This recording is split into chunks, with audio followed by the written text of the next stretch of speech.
Hi friends, మనం ఈ మధ్య చూసుకుంటే బిగ్ బాస్ సీజన్ 10 సంబంధించి అగ్ని పరీక్ష అయితే స్టార్ట్ అయిపోయింది.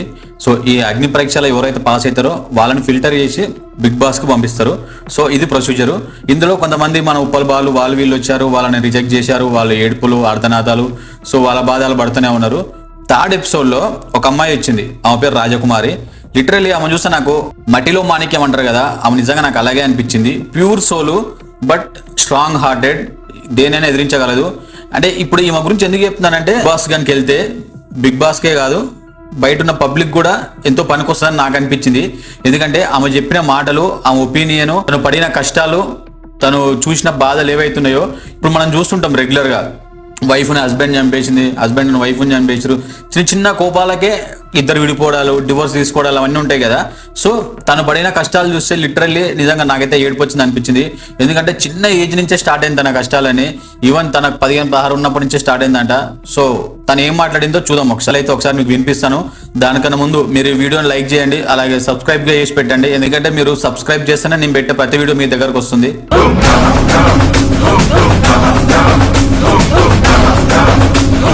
రాజకుమారి ఏదైతే మాట్లాడిందో స్టేజ్ మీద, ఆ మాటలు మేము వినిపిస్తాను. వినిపించిన తర్వాత మన ఒపీనియన్ కూడా చెప్తాము. రాజకుమారి మీ కథ మొదలెట్టండి. అందరికీ నమస్కారం అండి. నేను తూర్పు గోదావరి జిల్లా రాజనగరం మండలం తోకడ గ్రామం నుంచి వచ్చిన ఒక సాధారణ అమ్మాయిని. నాకు 3 పిల్లలు. నాకు ఎంత అయిన తర్వాత మా నాన్నగారు ఇష్టం లేకుండా మా మామయ్యకి ఇచ్చి మ్యారేజ్ చేశారు. తన్ని నల్లగా ఉన్న వాళ్ళ ఊరైతే తూర్పు గోదావరి. అండ్ తనకి 10th అయిపోయిన తర్వాతనే తనకి ఇష్టం లేని పెళ్లి చేశారంట. సో అంటే అక్కడి నుంచే తన కష్టాలని స్టార్ట్ అయినాయి. ఒకే ఒక కారణం చూపించి 3 months తర్వాత మా పిన్ని గారు అమ్మాయిని సీక్రెట్ గా మ్యారేజ్ చేసుకున్నారు. తర్వాత మళ్ళీ మా ఇంట్లో మళ్ళీ సెకండ్ మ్యారేజ్, మళ్ళీ 1 year గ్యాప్ ఇచ్చి మళ్ళీ మ్యారేజ్ చేశారు. ఈయనకు పెళ్ళైన 3 months తర్వాత వాళ్ళ హస్బెండ్ ఎవరైతే ఉన్నారో తను వాళ్ళ పిన్ని వాళ్ళ కూతురు లేకపోతే తిన పిల్లి వాళ్ళ కూతురు అయితే మళ్ళీ 3 months తర్వాత మళ్ళీ మ్యారేజ్ చేస్తున్నారంటే తెలియకుండా. సో ఆమె ఏజ్ అప్పుడు ఒక 15 నుంచి 16 ఉంటుండొచ్చు, ఎందుకంటే సరిగ్గా మెచ్యూరిటీ కూడా లేని ఏజ్ అది. అంటే మా హస్బెండ్ అసలు ఇంట్లో బాధ్యతగానే ఉండేవారు కాదు, ఏం పట్టించుకునేవారు కాదు.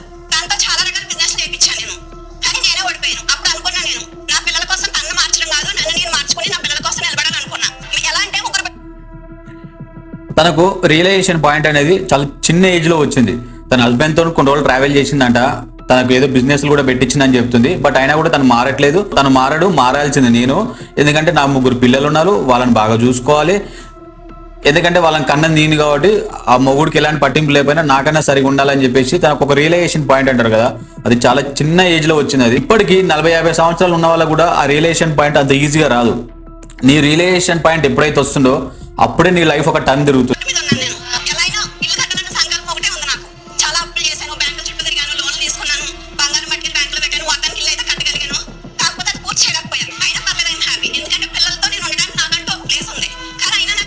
రైట్, తనకి ఇల్లు కట్టుకోవాలని ఒక కోరిక, బట్ డబ్బులు బ్యాంకుల చుట్టూ తిరిగి లేదంటే అప్పులు చేసి అట్లా ఇట్లా చేసి ఇల్లు అయితే స్టార్ట్ చేసింది. బట్ పూర్తిగా కంప్లీట్ అయితే చేయలేదు.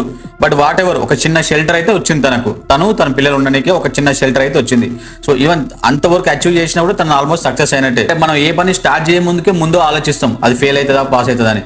బట్ తను ఆల్రెడీ స్టార్ట్ చేసింది, కొంచెం అచీవ్ అయింది, బట్ పూర్తి కాలేదు. బట్ తన ప్రయత్నం అయితే తను చేసింది, దాన్ని మనం మెచ్చుకోవచ్చు.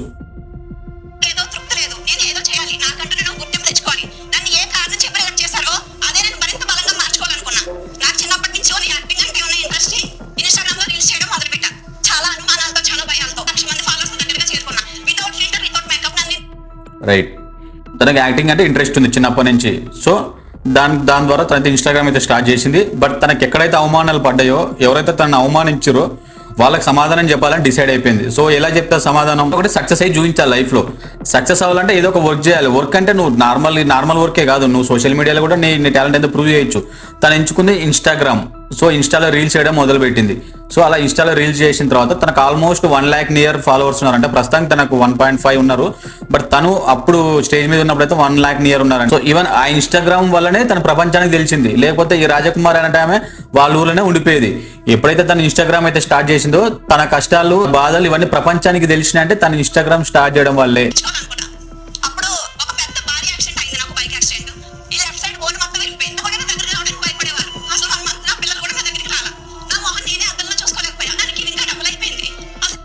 ఇంకెన్ని కష్టాలు రా నాయన. ఆల్రెడీ తను ఫేస్ చేస్తూనే ఉంది. మళ్ళీ తనకి యాక్సిడెంట్ అయిందంట. సో తనకి యాక్సిడెంట్ అయింది, తనకి ఇక్కడ ఏదో బాగా దెబ్బ తగిలిందంట. తన పిల్లలు కూడా తన దగ్గరకు రాలేదంట భయపడి.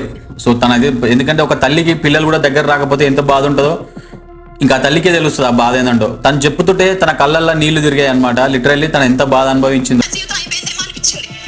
అప్పుడే నేను ఒకటే డిసైడ్ అయ్యా, నాకు యాక్సిడెంట్ అయింది కానీ ప్రాణం అయితే పోలేదు కదా, నా చివరి శ్వాస వరకు నా పిల్లల కోసం నా కళ కోసం నిలబడాలనుకున్నా. ఇది మాత్రం ఒక టాప్ హీరో సినిమాల ఎలివేషన్కి వచ్చినంత ఎలివేషన్ వచ్చింది. తనకి యాక్సిడెంట్ అయితే అయింది బట్ ప్రాణం అయితే పోలేదు కదా అని చెప్పింది. లిటరల్లీ నాకైతే మైండ్ ఫ్యూజ్లు ఎగిరిపోయినాయి ఆ డైలాగ్ విన్నప్పుడు. ఇది ఆల్రెడీ ఎప్పుడో ఒక దగ్గర విన్నదే, బట్ ఒక లేడీ అంత అంటే నా ప్రాణం అయితే పోలేదు కదంటే ఇంకా హోప్ ఉంది తన లైఫ్లో సక్సెస్ అవ్వగలను అని. ఆ లాస్ట్ బ్రీత్ వరకు ఆమె ప్రాపర్గా చెప్పాలనుకున్నది ఏంటంటే, నేను చనిపోయేంత వరకు నేను నా సక్సెస్ కోసం నేను ట్రై చేస్తూనే ఉంటా, అప్పటి వరకు నా కోసం నా పిల్లల కోసం నా ఆవేదన అయితే ఆగదు, నా ప్రయత్నం మాత్రం ఆగదు అని చెప్తుంది. చిన్న 1 month లో రికవరీ అయ్యా. నాకు ఒక షార్ట్ ఫిల్మ్ అవకాశం వచ్చింది. నాకు యాక్టింగ్ లో ఇంట్రెస్ట్ ఉంది తప్పితే నాకు జీరో నాలెడ్జ్. భయం అని షార్ట్ ఫిల్మ్ చేశాను. దాంట్లో బెస్ట్ యాక్టర్ అవార్డు అనుకున్నా. అక్కడ మొదలెట్టిన నా ప్రయాణం ఇప్పుడు ఇంకా ఇక్కడ వరకు బిగ్ బాస్ వరకు వచ్చాను. తర్వాత షార్ట్ ఫిల్మ్ ఆపర్చునిటీ వచ్చిందంట. షార్ట్ ఫిల్మ్ లో యాక్ట్ చేసింది. ఈవెన్ ఆ షార్ట్ ఫిల్మ్ పేరు భయం అంట. ఈవెన్ చూస్తుంటే అసలు భయమే లేదనిపిస్తుంది. ఎందుకంటే ఏదైనా డేరింగ్ గా ఎదుర్కొన్నప్ప అన్నట్టే ఉంది రాజకుమారి మైండ్ సెట్. బట్ తను యాక్ట్ చేసిన షార్ట్ ఫిల్మ్ తనకు అవార్డు అయితే తెచ్చిపెట్టిందంట. అది కూడా తన కెరీర్ కు ఉపయోగపడింది చాలా. మీరు ఆల్రెడీ ఇంత అచీవ్ చేశారు కదా, మీ ఫ్యామిలీ ఆల్రెడీ చాలా ప్రౌడ్ గా ఫీల్ అవుతుంటారా? అలా ఏం లేదు. ఇప్పుడు ఇక్కడ ఉన్నా కూడా వాళ్ళు ఎప్పుడు ఉన్నట్టే ఉన్నారు. మా హస్బెండ్ ఇప్పుడు కూడా సపోర్ట్ చేయరు. అంటే నేను తనతోనే ఎందుకున్నాను అని మీ అందరికీ డౌట్ రావచ్చు. నాకు ఒక పాప ఉంది. పాపకు తనంటే చాలా ఇష్టం. తనకు కూడా పాప అంటే ఇష్టమే. మా ఫాదర్ నాకు 5 years అప్పుడు దుబాయ్ వెళ్ళారనమాట. అంటే ఒక ఆడపిల్ల తండ్రి లేకుండా తల్లి దగ్గర పెరిగినప్పుడు తాతంటూ ఒకడు పెద్దనంటూ ఒకడు బ్యాడ్ టచ్ చేయడం ఇలాంటివన్నీ చూసుకుంటూ పెరిగాను నేను అదే పొజిషన్ లో. ఇంత జరిగినా కూడా నేను ఇంకా నీ హస్బెండ్ దగ్గర ఎందుకున్నాను అని మీకు కూడా డౌట్ వస్తే దానికి సమాధానం చెప్తా చూడని చెప్పేసి తనే చెప్పింది. ఇప్పుడు ఒకవేళ నాకు హస్బెండ్ కనుక లేకపోతే నా పిల్లలకి ఒకప్పుడు నేను చిన్నప్పుడు అయితే అనుభవించానో, మన రిలేటివ్స్ గా ఉన్న వాళ్ళే మనకు ఛాన్స్ కోసం వెయిట్ చేస్తుంటారు. మన రిలేటివ్స్ ఉన్న వాళ్ళే మన మీద ఛాన్స్ కోసం వెయిట్ చేస్తుంటారు. అలాంటి పరిస్థితుల్లో పెరిగా నేను. నా కూతురికి కూడా అలాంటి పరిస్థితి రాకూడదు అని చెప్పేసి నా హస్బెండ్ నాకు సపోర్ట్ చేయకపోయినా, తను పని చేయకపోయినా, తను ఒక లంగా అయినా యాక్సెప్ట్ చేసి నేను తన దగ్గర ఉండడానికి రీజన్ అది. అంటే నా కోసం కాదు, నా పిల్లల కోసం. నా కూతురికి కూడా వాళ్ళ నాన్న అంటే చాలా ఇష్టం. ఈవెన్ వాళ్ళ నాన్న అతను కూడా కూతురు అంటే చాలా ఇష్టం. సో వాళ్ళ ప్రేమను నేను విడగొట్టలేను నా స్వార్థం కోసం అని చెప్పేసింది. డీటెయిల్ అందరూ ఎలా ఆలోచిస్తుందంటే, తన ప్రేమ పొందాలి పిల్లలు, అలాగే తన హస్బెండ్ ప్రేమ కూడా పొందాలి. ఎందుకంటే అమ్మ నాన్న ఇద్దరు ప్రేమలు పొందుతూనే ఆ పిల్లోడు పూర్తిగా ప్రేమ పొందినట్టు. కూతురికి పరిస్థితి రావద్దు. నేను ఆయనకి ఇస్తా ఆప్షన్. నీకు ఇష్టమైతే ఉండు, కష్టమైతే వెళ్ళు. బాగా పని చేస్తున్నావు. రీల్స్ కాకుండా నేను 10th క్లాస్ తర్వాత టైం పాస్ నేర్చుకున్న టైలరింగే నాకు చివరికి జీవనోపాధి అయిపోయింది. నలుపు ఒకటే కాదమ్మా, అన్ఫార్చునేట్లీ అదేదో 10th క్లాస్ తర్వాత టైం పాస్ నేర్చుకున్న టైలరింగ్ అంటే తను అప్పుడు ఒక స్కిల్ నేర్చుకుంది. ఊరికే టైం పాస్ కి ఫ్రెండ్స్ అందరు నేర్చుకుంటారు కదా, అలాగే నేర్చుకుంది. ఇప్పుడు అదే స్కిల్ తనకు ఉపయోగపడుతుంది. సో నువ్వు నీ లైఫ్లో నువ్వు సక్సెస్ అవ్వాలంటే స్టడీ ఒక్కటే కాదు, స్కిల్ ఉండాలి. సో నీకు అది ఏదైనా స్కిల్, ఆ స్కిల్ ఒకటి ఉంటే నువ్వు జీవితంలో ఖచ్చితంగా డబ్బులు సంపాదించగలుగుతావు, ముందుకు వెళ్ళగలుగుతావు. ఈ వీడియో చేయడానికి మేజర్ రీజన్ ఇవే. ఎందుకంటే ఆ వీడియోలో నాకు లైఫ్కి ఉపయోగపడేటివి ఎన్నో విషయాలు నచ్చినాయి. సో అవి కూడా మీతో షేర్ చేసుకోవాలనే ఈ వీడియో అయితే చేస్తున్నాను. ఈవెన్ అంటే ఇది కూడా ఒక పాయింట్ గుర్తుపెట్టుకోవాలి. 10th తర్వాత మ్యారేజ్ చేసారు, ఇంకా నా లైఫ్ ఇక్కడనే అయిపోయింది అనుకుంటా. నీకున్న రిసోర్సెస్లో నువ్వు ఏం స్కిల్ నేర్చుకోగలుగుతావో ఆ స్కిల్ నేర్చుకుంటే నువ్వు ఒకరి మీద డిపెండ్ అవ్వకుండా ఉంటావు. లాగా లోపంలాగా దాన్ని గుచ్చి అనడం అనేది జనరల్ గా కొంతమందికి ఉన్న అలవాటు. అది మారాలి. తప్పు మీకు జరిగినందుకు సారీ. మీ స్ట్రెంగ్త్స్ ఏంటమ్మా? నేను అసలు ఎలా అయితే చాలా పట్టుదలగా ఉంటా. నేను ఏదైనా ఒకటి చేయాలనుకుంటే దానికోసం రాత్రి పగలు కష్టపడి ఎలా అయినా దాన్ని అచీవ్ చేసే వరకు నిద్రపోను నేను. అదే నా స్ట్రెంత్ అని నమ్ముతా. మీ వీక్నెస్? నా వీక్నెస్ అందరినీ ఈజీగా నమ్మేస్తా. కొంచెం ఎమోషనల్ కూడా అయిపోతా. అదే సో నవదీప్ అయితే అడిగింది కదా నీ స్ట్రెంత్ ఏందని. ఆమె చెప్పింది నేను ఏదైనా సాధించగలను అని. అంటే ఆమె జర్నీ చూస్తేనే అర్థమవుతుంది. ఆమె ఏదైనా టాపిక్ ఎత్తుకుంటే, ఏదైనా ఒక యుద్ధం మొదలు పెడితే అది కంప్లీట్ చేసిన వరకు నిద్రపోదు. ఆమె జర్నీ అంతా అదే ఉంది. ప్రతి స్ట్రగుల్ని ఆమె అట్లాగే దాటుకుంటూ ఈ స్టేజ్ వరకు వచ్చింది. తనకు వీక్నెస్ ఏందని కూడా అడిగినప్పుడు అందరినీ ఈజీగా నమ్మేస్తాను, తొందరగా ప్రేమను నమ్మేస్తాను, మోసపోతుంటాను అని చెప్పింది. ఇది లిటరల్గా 95% అమ్మాయిలలో జరిగేదే. ఇది కొంచెం ఎమోషనల్ డ్రామా, కొంచెం కనెక్ట్ అయ్యారంటే కథం వాళ్ళు నమ్ముతూనే ఉంటారు. బట్ ఆ 5% నమ్మరు అనుకో, బట్ మిగతా 95 అయితే నమ్ముతారు, వాళ్ళు మోసపోతుంటూనే ఉంటారు. ఇవన్నీ రెగ్యులర్గా మనం చూసేటివే. నా వీక్నెస్. ఎందుకు వెళ్ళాలనుకుంటున్నారు అసలు బిగ్ బాస్ అంటే ఏంటి? రెండు నేను ఎందుకు వెళ్ళాలనుకుంటున్నానంటే, ఇప్పుడు నేను మిషన్ కొట్టి పిల్లల్ని చదివించి నేను అనుకున్న స్థాయికి వాళ్ళని తీసుకెళ్ళలేను. దానికి ఉన్న నాకు నా లైఫ్ లో నాకు వచ్చిన బిగ్గెస్ట్ గోల్డెన్ ఆపర్చునిటీ ఇది. ఇది తప్పితే నేను వేరే ఏం చేసినా వాళ్ళని నేను చదివించడం ఇదంతా నేను చేయలేదు సార్. రియల్ గా చెప్పాలంటే నేను వెళ్ళేది ఇప్పుడు తనకున్న రిసోర్సెస్ తనకున్న ఫైనాన్షియల్ స్టెబిలిటీతోని తన పిల్లలకి ఫ్యూచర్లో మంచి లైఫ్ ఇవ్వలేను. సో ఇవ్వాలంటే తనకు డబ్బులు కావాలి కంపల్సరీ. ఈవెన్ నీకైనా నాకైనా ఎవరికైనా డబ్బులు కావాలి. ఈ బిగ్ బాస్ షో అనేది నీకు ఫేమ్ వస్తుంది, అదేవిధంగా నువ్వు విన్ అయితే డబ్బులు కూడా వస్తాయి. సో ఫేమ్ తనకు కావాలి, తన పిల్లలకి డబ్బులు కావాలి. ఎందుకంటే చదువుకోవాలన్నా కెరీర్ బిల్డ్ చేసుకోవాలన్నా మనీ అయితే మ్యాండేటరీ కదా. ఫైనాన్షియల్ గా అంటే నా కళ నెరవేరడం కూడా ఇది ఒక ప్లాట్ఫామ్. ఫేమా డబ్బా రెండుగా? సరే నా కళ ప్లస్ నా పిల్లల కోసం డబ్బులు కూడా అవసరం. రెండింటి కోసం వెళ్తాను నేను. ఒకసారి ఇలా రావు హస్బెండ్ అని రాశాను. నువ్వు ఒక్కొక్క పేపర్ తీసుకొని నీ హస్బెండ్ వల్ల నీకు ఏం ప్రాబ్లమ్స్ వచ్చాయి వాళ్ళు మళ్ళీ అడిగినా కూడా సేమ్ తన స్టాండ్ ఏందో క్లియర్గా చెప్పింది. బేసిక్ కొంతమంది ఆ స్టేజ్కి వెళ్ళిన తర్వాత అయ్యో నాకు డబ్బులు వద్దు సార్, నాకు ఫేమ్ కావాలి సార్, నాకు బిగ్ బాస్ అంటే ప్రాణం సార్, నేను చిన్నప్పటి నుంచి బిగ్ బాస్లో పోవాలనుకుంటాను సార్ అని డ్రామాలు చేస్తారు. అదంతా ఉత్తిదే. వాళ్ళకి తెలుసు నువ్వు బిగ్ బాస్కి ఎందుకు వస్తున్నావు. అందుకే తను ఓపెన్గా ఒప్పుకుంది, బిగ్ బాస్కి నాకు డబ్బులు కావాలి, ఫేమ్ కావాలి. ఫేమ్ వచ్చింది అనుకో తనకి సినిమాలో ఛాన్సెస్ వస్తాయి. ఎందుకంటే తను మంచి యాక్టర్ కూడా, స్టేజ్ పైన పర్ఫామ్ చేసింది, దుమ్ము దులిపేసింది. లిటరల్లీ నాకు ఆమెను చూస్తుంటే తమిళ సినిమాలో పొగరు సినిమాలో ఒక లేడీ క్యారెక్టర్ ఉంటారు, ఆమె గుర్తుకొచ్చింది. సో డబ్బు యాక్చువల్గా డబ్బు వస్తే తన పిల్లలు బాగుపడతారు, అయిపోయిన తన ఇల్లు కంప్లీట్ చేసుకుంటుంది. అలా ఈ ప్రపంచానికి నీ పట్టుదల ఏదో చూపిస్తూ నువ్వు లోపల దాచుకొని నా వెంటింగ్ అంతా బయటకు తెచ్చేసి ఒక్కొక్క పేపర్ ప్రతి తల్లిదండ్రులు పెళ్లి చేసిన తర్వాత మ్యారేజ్ లైఫ్ బాగుంటే ఓకే, బాగోలేకపోతే నాన్న నాకు ఈ ప్రాబ్లం ఉంది, నాన్న అమ్మ నాకు ఈ ప్రాబ్లం ఉంది, నేను బయటకు వచ్చేలా అనుకుంటున్నప్పుడు మాత్రం సర్దుకో అంటారు. లేదా ఏదైనా చేసుకుని ఒకవేళ నిజంగా బాధలు భరించలేక చచ్చిపోయినప్పుడు మాత్రం అక్కడే కూర్చొని నాకు చెప్పొచ్చు కదా, మేము చూసుకుంటాం కదా, ఎందుకు ఇలా. ఇది ట్రూ, ప్రతి ఇంట్లో జరిగేది ఇది. ఒక అమ్మాయికి అత్తారింట్లో ప్రాబ్లం వస్తే అడ్జస్ట్ అవ్వు, అక్కడనే ఉండు, ఇంటికి రాకు, నీ భర్త అలాగే ఉంటాడు, నువ్వే మార్చుకోవాలమ్మా, దగ్గర ఉండే అని చెప్పేసి ఇంట్లో వాళ్ళు చెప్తుంటారు. ఆమెకు అసలు ఏం ప్రాబ్లం ఉంది, ఉండగలదా లేదని చెప్పేసి 95% పేరెంట్స్ అయితే ఆలోచించారు. ఒక 5% ఆలోచిస్తారు కొంచెం మెచ్యూర్డ్గా. సో దానివల్ల ఏమవుతుందంటే తను అక్కడే ఉండి స్ట్రగుల్ అయ్యి తనకి ఏదో థాట్ వస్తుంది, తన ప్రాణాలను కోల్పోతుంది. అప్పుడు వచ్చి ఏడుస్తూ ఉంటారు, అయ్యో మాతో చెప్పొచ్చు కదమ్మా. చెప్పినప్పుడు మీరు రియాక్ట్ కావాలమ్మా. మీరు రియాక్ట్ కానందుకే ఆమెకు ఆ పొజిషన్ వచ్చింది.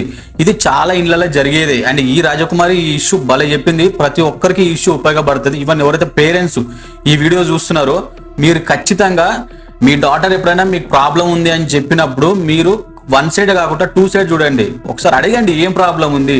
ఇవన్నీ ఇప్పుడు లైఫ్ ఇంపార్టెంట్ కదా, పెళ్లి ఇవన్నీ మనం క్రియేట్ చేసుకునే లైఫ్లో. సో మనకు ప్రాణాలతో ఉండడం ఇంపార్టెంట్. సో ఏమైనా ప్రాబ్లం ఉందంటే ఫస్ట్ అడగండి, మీ నుంచి ఏమైనా సాల్వ్ చేయాలనుకుంటే చెయ్యండి. కానీ అంతేగాని అడ్జస్ట్ అయిపో అని చెప్పి మళ్ళీ తను ఏదైనా ఒక తప్పు పని చేసి తను ఇంక ఈ భూమి మీద లేకుండా వెళ్ళిపోయింది అనుకో, అప్పుడు వచ్చి దొంగ ఏడుపులు ఏడవకండి. చేసేవో నిడుస్తారు. చచ్చిపోయిన శవానికి ఇచ్చే బరువు సార్ బ్రతుకున్న కూతురు చడినప్పుడు ఇవ్వచ్చు కదా, అప్పుడు ఆ కూతురు బ్రతుకుతుంది కదా. రైట్, చచ్చిపోయిన శవానికి ఇచ్చే రెస్పెక్ట్ ముందున్న కూతురికి ఇవ్వచ్చు కదా అని. అదేంటో ఎవరైనా మనిషి ఉన్నప్పుడు ఎవరు రెస్పెక్ట్ ఇయ్యడు, తను చనిపోగానే రెస్పెక్ట్ వస్తుంది. తను చేసిన మేలన్నీ గుర్తుకొస్తాయి, అయ్యో ఉండుంటే బాగుండి అనిపించింది. మరి ఉన్నప్పుడు డేకాలి కదా. చాలా మంది కూతురు బ్రతుకుతారు, నాకు తల్లిదండ్రుల మీద ఒక్కటే పాపం వస్తారు అన్నప్పుడు రానివ్వచ్చు కదా, బ్రతకనివ్వచ్చు కదా. చచ్చిపోయిన తర్వాత ఏడిస్తే ఏమొచ్చింది అని నాకు చాలా బాధ. పెళ్లి చేసేటప్పుడు తల్లిదండ్రులు మా పిల్లడు సరిగ్గా లేడని మనకు తెలుసు, పెళ్లి అయితే మారిపోతాడేమో. 30 సంవత్సరాల నుంచి మారలేని వాడు పెళ్లి అయితే ఎలా మారిపోతాడు? అది ఇంకొక జీవితం నాశనం చేయడమే కదా. ఎందుకు అలా చేయాలి? అదే వాళ్ళ కూతురు అయితే అలా తెలిసి చేస్తారా ఎవరైనా? ఇది కూడా ట్రూవే. ఇది కూడా మన మిడిల్ క్లాస్లో 90% ఇంత జరిగేది ఇదే. వాడు లంగా అయినా కూడా తెలుసు, కానీ వాళ్ళమ్మకి ఏముంటుంది, నా కొడుకు పెళ్లి చేసేయాలి, ఎలాగైనా సరే ఎట్లా కట్టే చేసేయాలి, ఏదో ఒక అమ్మాయిని తీసుకొచ్చి తాళి కట్టించేయాలి, తర్వాత మారుతాడంటే. తను చెప్పిన పాయింట్ నిజమే. 30 ఏళ్ల నుంచి మారింది, సడన్లీ ఎట్లా మారుతాడు? బట్ మారకుండా ఉంటారా అంటే మారిన వాళ్ళు కూడా ఉన్నారు, but very very very rare. 100లో 1 2 అంతే. తను చెప్పిన పాయింట్ కూడా వ్యాలిడ్ పాయింటే, ఇది కూడా గుర్తుపెట్టుకోండి. నిజంగా పెళ్ళాన్ని పిల్లల్ని పెంచే స్థోమత లేని ఎప్పుడైనా సరే పెళ్లి చేసుకోకూడదు. వాళ్ళ లైఫ్ వాళ్ళు ఎంజాయ్ చేసుకుంటూ వాళ్ళు తిని వాళ్ళు బ్రతకొచ్చు కదా అట్లీస్ట్. ఎందుకు అలా చేస్తారు? అది నాకు చాలా ఇంకా అమ్మాయి నిస్సహాయ స్థితిని వాళ్ళు అడ్వాంటేజ్ గా తీసుకుని లేని మాట్లాడతారు, అడ్వాంటేజ్ తిట్టలు తింటారు. ఎందుకు అలాగ వాడు చేతకంతనాన్ని అమ్మాయి మీద ఎందుకు చూపించారో నాకు అర్థం కాదు. అదే చేతకంతనం అదే పౌరుషం ఏదైనా పని మీద చూపించి వాడి మీద వాడు చూపించుకుంటూ ముందుకెళ్తారని నేను అనుకుంటున్నాను. ఇది కూడా కపుల్స్కి valid point. Wife and husband మధ్య గొడవలు జరిగినప్పుడు హస్బెండ్ వైఫ్ని కొడతాడు, ఎందుకంటే తను తిరిగి కొట్టలేదు కాబట్టి, తనకంత బలం ఉండదు కాబట్టి. నీ బలం ఏందో అలా అమాయకుల మీద చూపించకుండా నీ లైఫ్ మీద చూపించి నువ్వు కెరీర్ మీద పెడితే నువ్వు సక్సెస్ అవుతావు కదా అని చెప్తుంది. ఇది కూడా వ్యాలిడ్ పాయింట్, ఖచ్చితంగా ఏదో ఒక దగ్గర ఉపయోగపడుతుంది.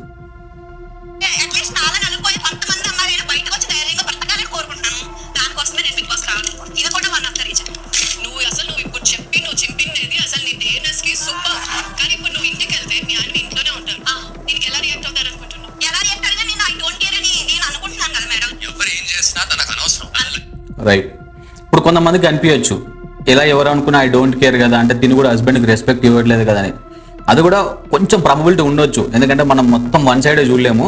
బట్ తను పెరిగిన ప్రభావం, తన మీద పడ్డ ప్రభావం, తను ఫేస్ చేసిన సిచ్యువేషన్స్ కానీ అవన్నీ తన మైండ్ అలా చేంజ్ చేసినాయి. ఇంకా వాట్ ఎవర్ నేను నా పిల్లలు ఎవరు ఏమన్నా అనుకోండి, ఐ డోంట్ కేర్ అనే మైండ్ సెట్కి వచ్చేసింది. లైఫ్లో తను బాగుపడాలి. I agree with you. 100%. నువ్వు బాగుండాలి, నా పిల్లలు బాగుండాలి, సమాజం మారాలి. అట్లీస్ట్ ఒకరిద్దరైనా కొంచెం ధైర్యంగా వాళ్ళకి నచ్చింది చేసుకుంటారు. మెల్లిమెల్లిగా మారుతుంది కానీ ఒక్క విషయం అడగొచ్చా రాజ్ కుమార్? ఒక యాక్సిడెంట్ జరిగి ఆ యాక్సిడెంట్ నుంచి కోల్పోయి మళ్ళీ బయటికి వచ్చి ముగ్గురు పిల్లలు ఒక పక్క చూసుకుంటూ అంటే ఆ యాక్సిడెంట్ నాకు బాగా ఎందుకు కుదిపిస్తుందంటే నాకు దెబ్బలు తగిలి నువ్వు బాగా లోగా ఫీల్ అయిన పిల్లల దగ్గరికి రాలేదు అసలు. అప్పుడు ఎలా అనిపించింది చెప్పు? చిన్న బాబు అసలు పట్టుకుని పడుకుంటాడు, వాడు తలగడ కూడా వేసుకోవడం అనమాట, పట్టుకుని పడుకుంటాడు. నన్ను చూసి పారిపోయాడు అనమాట, దూరం వెళ్ళిపోయాడు. వచ్చింది అంటే నేను కష్టపడింది పిల్లల కోసం, పిల్లలు ఏదో చెప్పారు ఇలాగే ఉండిపోతానని భయం వేసింది. అసలు పిల్లలు లేకపోతే నీ లైఫ్ కి పర్పస్ లేదంటావా? అప్పుడు ఏముండేదో, కానీ ఇప్పుడు నేను వాళ్ళని తీసుకొచ్చిన వాళ్ళకి మంచి లైఫ్ ఇవ్వడం నా బాధ్యత కదండి. Very inspiring lady. పిల్లలు లేకపోతే నీ లైఫ్కి పర్పస్ లేదంటవా అని అడిగింది కదా. తను చెప్పిన ఆన్సర్ ఏంటంటే, ఒకవేళ పిల్లలు లేక ముందుకు నా లైఫ్ ఏంటో నాకు తెలియదు, బట్ వాళ్ళు వచ్చిర్రు, వాళ్ళని తీసుకొచ్చింది నేనే కదా, అంటే ఈ భూమి మీదకి వాళ్ళని తీసుకొచ్చింది నేనే కాబట్టి వాళ్ళకి మంచి లైఫ్ ఇవ్వడం నా రెస్పాన్సిబిలిటీ. ఇది కూడా వ్యాలిడ్ పాయింట్. ఎందుకంటే పిల్లల్ని కనేసి పడేస్తుంటారు రోడ్ల మీద, చాలా జరుగుతుంటాయి. చిన్న చిన్న అనాథాశ్రమంలో ఇచ్చేస్తుంటారు. నువ్వు రెస్పాన్సిబుల్గా కన్నప్పుడు అది నీదే రెస్పాన్సిబుల్ చివరి వరకు. అంటే తను చెప్పిన పాయింట్ అది. యాక్చువల్లీ సో బిగ్ బాస్ లో ఫర్ మీ మనం అడిగిన ప్రతి క్వశ్చన్ కి నాన్ స్టాప్ ఆన్సర్ చేస్తుంది. She's talking, she's cutting us, she's keeping her point. ఇంకా దీనికి మించిన కాన్ఫిడెన్స్ ఏం అవసరం ఉంటుందని నాకు అనిపిస్తుంది. సంభవ్ ఇలాంటి కథలు కూడా చాలా మందికి తెలియడం ఇంపార్టెంట్ అని నేను నమ్ముతాను.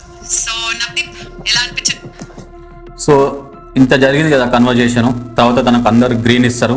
తనైతే అగ్ని పరీక్ష ఫస్ట్ లెవెల్ పాస్ అయిందంట.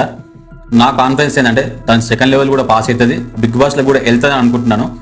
బిగ్ బాస్లోకి వెళ్ళిన తర్వాత విన్ అవుతుందా కాదనేది అక్కడికి వెళ్ళిన తర్వాత తెలుస్తుంది. ఎందుకంటే మనం 5 minutes తోనే మనం జడ్జిమెంట్ చేయలేము. అక్కడికి వెళ్ళిన తర్వాత తనని ఇంకా పూర్తిగా చూడగలుగుతాం మనం. తన బ్రాడ్ మైండ్ అంతా అప్పుడు బయటకు వస్తుంది, అప్పుడు మనకు అర్థమవుతుంది. ఒకవేళ బిగ్ బాస్లో కనుక తను విన్ అయినా, ఒకవేళ విన్ కాకపోయినా, తను ఇంకొంచెం ఇంప్రెషన్ క్రియేట్ చేయగలిగినా కూడా కెరియర్ మాత్రం ఫెంటాస్టిక్ ఉంటుందని నా ఒపీనియన్. ఎందుకంటే తన యాక్టింగ్ వీడియో ఒకటి చూశాను, దుమ్ము దులిపేసింది. ఖచ్చితంగా తనకు ఆపర్చునిటీ వస్తాయని చెప్పేసి నేను ఫీల్ అవుతాను. సో ఈ వీడియో ఎందుకు చేశానంటే, ఈ వీడియోలో నాకు చాలా విషయాలు పబ్లిక్ ఉపయోగపడే విషయాలు ఉన్నాయి కాబట్టి అందుకే పెట్టాను. సో రాజకుమారి బిగ్ బాస్లోకి వెళ్ళి తను విన్ అవ్వాలని చెప్పి కూడా నా ఒపీనియన్. తను చెప్పిన దాంట్లో ఏమైనా పాయింట్స్ ఏమైనా వ్యాలిడ్ ఉంటే మీ ఒపీనియన్ కామెంట్లో మెన్షన్ చేయండి. ఈవెన్ ఒకవేళ తను ఏమైనా తప్పు మాట్లాడినా కూడా మీరు కామెంట్లో మెన్షన్ చేయండి. Thank you.